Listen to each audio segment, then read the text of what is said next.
Hey everybody, Aaron Cowan, Sage Dynamics. In this questions answered video, the question was, how can I increase my situational awareness or become more situationally aware? Situational awareness, that's probably one of the most nebulous topics when it comes to self-defense focused things.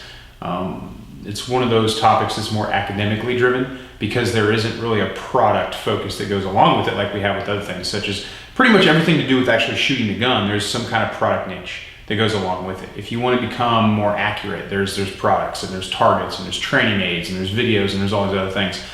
But with situational awareness, it's mostly academic books and procedures and things like that. There isn't a whole lot of product focus to it, which is actually a really good thing because it's one of those things that it forces you to think. But there's a lot of academic minutia that goes along with situational awareness. So people get into conundrums of sorts of figuring out, well, what's actually going to work for me and how do I take what's academic and actually put it into practice and put it into application. If you think one of the most venerable and one of the most, I guess, repeated and one of the most thought about and discussed and dissected aspect is a reappropriation from one topic to another, which is the OODA loop. Observe, orient, decide, and act. People talk about OODA and OODA and OODA and OODA, but if you think about it, if you're going through that four-step process, which is cyclical, if you will, at what point are you able to actually say, I'm on orient, now I'm going back to observe, now I'm going to make a decision. Oh, something changed, I got to go back to orient and then observe. I have to constantly bounce back and forth between these academic categories to make a decision and then act on that decision.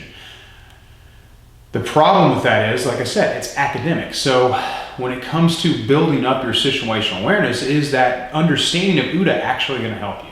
Another great example is the Cooper color codes. You know, with all respect to Jeff Cooper, the color codes are recodified academic information that doesn't help me in the moment. So I can be like, well, I'm in white right now. Now, if two people understand what the color codes are, we can have a conversation. And for brevity's sake, I can say, yeah, I was definitely code white, or I was in the white stage, and I wasn't really paying attention. They're going to understand that. But is knowing what color you are in your situational awareness actually going to benefit you in any way? Yes, but more likely than not, no, because situational awareness can't really be put into procedural blocks so much as it's more of a heuristic thing. It's a real-time problem solving and real-time observation versus a strict procedural basis that we're going to take and apply to any given situation. It just doesn't quite work that way because the mind doesn't work that way. Naturally selected genetic evolution. If you are walking through, and I use this example in classes because it's one of the best examples that everyone can understand. It doesn't require any additional explanation. Most people can immediately relate to it. If I'm walking through a field of grass and out of the corner of my eye, I see a snake, I will react accordingly. Now, once I actually look, I realize it's a stick. So why did I think it was a snake? Well, because to assume that a snake is in fact a stick will get you bit. That DNA, the people who made those assumptions in history as we've evolved, their DNA didn't get passed on because they got bit and they died. Today, you are the result of generations and generations and generations and generations of people who had superior psychophysiological processing for the processing of threats and stimulus in the environment that they existed in. Outside of the human element, nature's been trying to kill us just as long. So people who were able to process those things, precognitively process them, they got to carry on, whereas those who weren't able to did not. That's the basis of situational awareness. You already have built into you systems within the brain that aid in protecting us from sudden stimulus that could be threatening. So what we're talking about with, walking through the field and out of the corner of my eye, I see that stick, or I see this, what I assume is a snake. I immediately assume it's a snake. It turns out to be a stick. We don't want to make the assumption the other way. What that is that's cognitive interpolation or a modal completion. Cognitive interpolation is just a fancy way of saying and our brain picks up a little bit of stimulus and fills in the gaps before we're actually able to use our sensory system to process what it is we're actually looking at.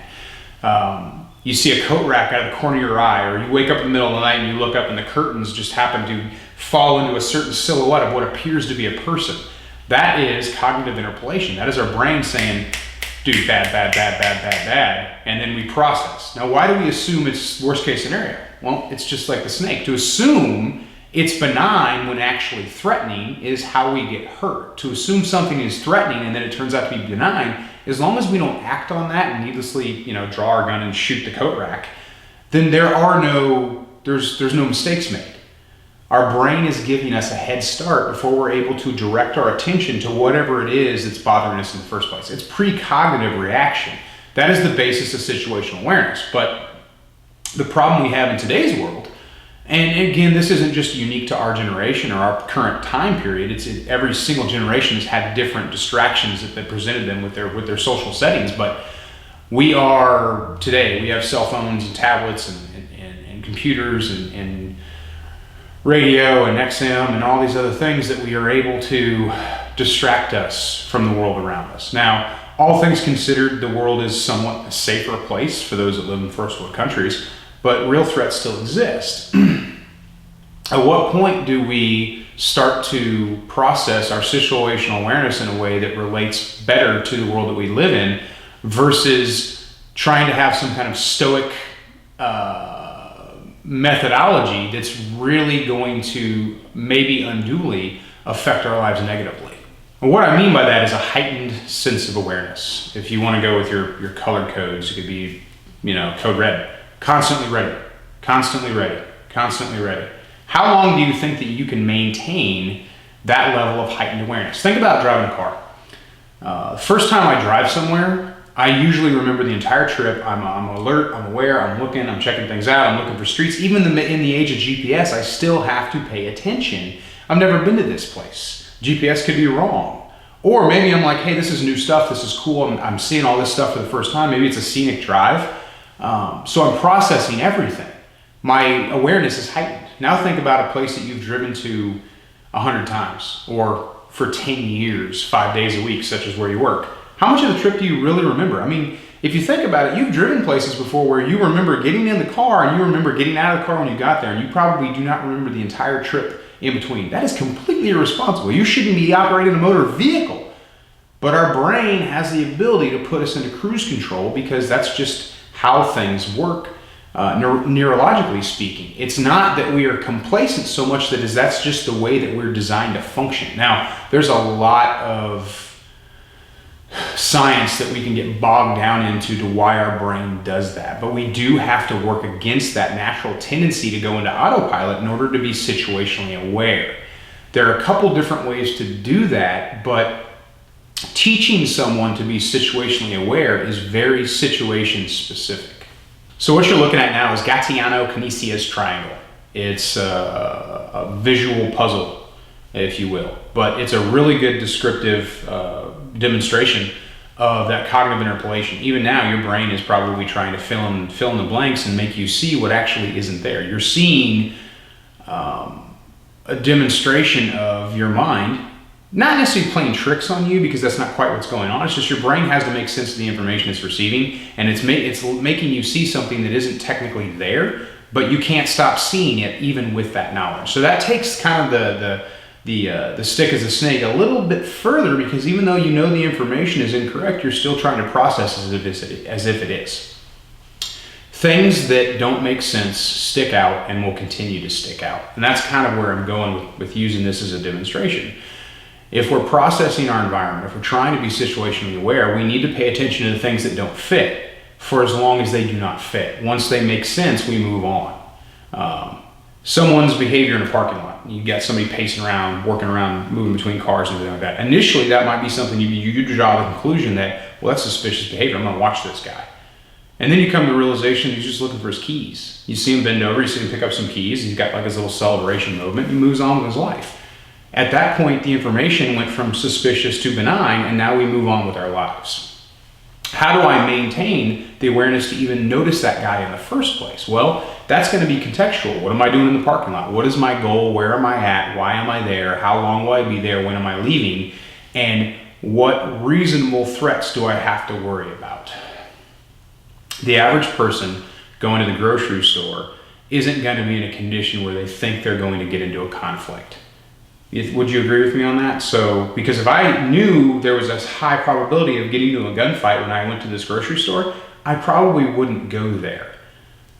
And that is the biggest problem with maintaining a high degree of situational awareness is we're making assumptions based on destination and purpose, and we're avoiding the situations in where situational awareness would most benefit us. If you think about it, if I know I'm going to get into a gunfight and I have to go to that place anyway, my situational awareness is not going to be an issue. I'm going to be situational aware, believe me. It's processing threats as they appear spontaneously in the world that we have to worry about. We all hedge our bets to a certain degree on where we go and what we do while we're there and how we dress and if we attract attention to ourselves and if we needlessly display things that other people might want to steal from us. Everyone has that basic sense of safety and security. It's been ingrained in us since birth. Most of us, in varying degrees. Some people are very blissfully ignorant to the world around them and end up like, I don't know why my iPad got stolen. I just left it on the front seat with the window down. Those people exist. Situational awareness goes hand in hand with security mindedness. You see guys who go in the restaurant and be like, oh man, I always sit with my face in the door. That's like day one of situational awareness. That's just common sense. I wouldn't even call that tactically minded. I would call that just placing yourself in the best position of advantage to exercise any kind of heuristic solution to a problem that may be created. Now, what do I mean by that? We want to avoid procedural. I can give you a procedure to be more situationally aware and say, hey, I like playing the look for something game personally, but that's kind of procedural because I'm looking for a specific object. So if I'm sitting in traffic and I want to keep my head on a swivel, I'm like, I'm going to look for a blue car. So until I find that blue car, I'm checking my mirrors, I'm turning my head, and once I find it, I usually say, okay, now I'm gonna look for a red car, or now I'm gonna look for a guy in a blue shirt. The problem that you can have using a methodology like that is if I'm looking specifically for something, I may actually miss something that I should have picked up on. The interesting thing about the snake, the stick is a snake until proven otherwise, is it transcends cultures. Every culture on earth has an allegory or a fable that has to deal with that very specific situation. Processing out of the corner of our eye is precognitive. What that tells me more than anything is the situational awareness that we're trying to harness in our modern world is something that we already, at least at a very basic level, possess the tools to do so. It's just finding a way to best apply them. So, how do I pay attention to the world around me and become more situationally aware? Well, like I explained the game I have or the procedure I have or whatever you want to call it, where I'm looking for a specific object. I said the danger of that is I may miss something that I want to see. So then it becomes, at what point do I find a better way to do that? If I'm looking for a red car, I may miss the guy walking up on the side of the vehicle with a bat or a knife or a stick or a club or a gun or what have you. I may miss the threat because I'm not looking for the threat. So my personal advice when it comes to situational awareness, and I know we took a long road to get here, but things have to be, I want to be thorough and direct so we cover every single base. The best way to be more situational aware is, I wouldn't say train yourself, but maybe that's the best way to describe it, is train yourself to look for the things that don't fit. Observe the environment around you, identify things that do not belong, and then try to come up with an explanation for why they are the way that they are. The parking lot. The guy was initially suspicious until I realized he was looking for his keys. And at that point, I'm no longer going to pay him any undue attention. I'm going to move on with my life. This is not an emotionally draining thing. You can try it yourself both ways. Spend one day just paying attention to things that do not fit. Whatever it may be, just pick something that doesn't fit and pay attention to it until it makes sense to you and then move on to something else. Or pick 2 or 3 different things that don't make sense. You could have a guy wearing a jacket in hot weather and be like, why is this guy wearing a coat? That doesn't quite make sense. Pick those things out and observe them as long as you have to observe them, as long as you're in close proximity to them. And then the next time you go out in the world, try to just operate at a heightened sense of awareness. Almost borderline hypervigilance where you're constantly like, okay, something's going to happen, something's going to happen, something's going to happen. I guarantee you that you will not be able to maintain that heightened sense of awareness without threat stimulus for an extended period of time. And we're literally talking 15 minutes, if that. you're going to find yourself in a place where one minute you're like this and the next minute you're just completely like, oh, I'm supposed to be at code red. Supposed to be red code, red code, red code, red. The brain decides that you are behaving erratically and removes from you the ability to do that. You cannot maintain a heightened sense of awareness without comparable stimulus for an extended period of time. And of course, it's going to vary from person to person. Some people may be able to maintain that heightened sense of awareness with outside stimulus for longer than others. But if you look at the history of warfare and the history of mankind, the weakest link in any security system has always been the human being. You put a guy on guard duty and he sees the exact same things over and over and over again. He doesn't have stimulus to validate his purpose as a sentry or as a watchtower guard or this or that. Maintaining that awareness is something that we have tried to come up with better and better and better ways to teach the history of mankind. The military has poured billions and billions of dollars into, over a long, long period of time, into coming up with ways to teach people to be more situationally aware. And it really comes down to your personal constitution and how you mentally approach the situation. So my advice to you mentally approaching the situation is look for things that don't fit, observe them until they make sense. And if they make sense in a threatening way, then deal with that threat or remove yourself from that situation. Avoid being needlessly sucked into your electronic devices. If you're sitting at the stoplight or you're riding the train or you're even if you're in the airport, put yourself in a position where even if there is a commotion, you have more of a reactionary gap to process that. If I'm in the car, I might hit my text messages real quick, check my Facebook, Instagram, like this, tweet that. But I'm not going to put a lot of undue time into that, and I'm going to take breaks as I do my little electronic business to become reacquainted with my environment and see what has changed, see what doesn't fit, see what does fit, pay attention to things that don't fit and process from there. Like I said, very nebulous topic. I can't come up with a codified method to teach situational awareness from person to person to person to person in a very uniform way that's going to make all of them, to slight varying degrees, operate at the same level of proficiency. Situational awareness is a lot like ethics. You have it or you don't. Now you can, to a degree, become better at being situationally aware, but if you think about it, a lot of it is environmentally specific.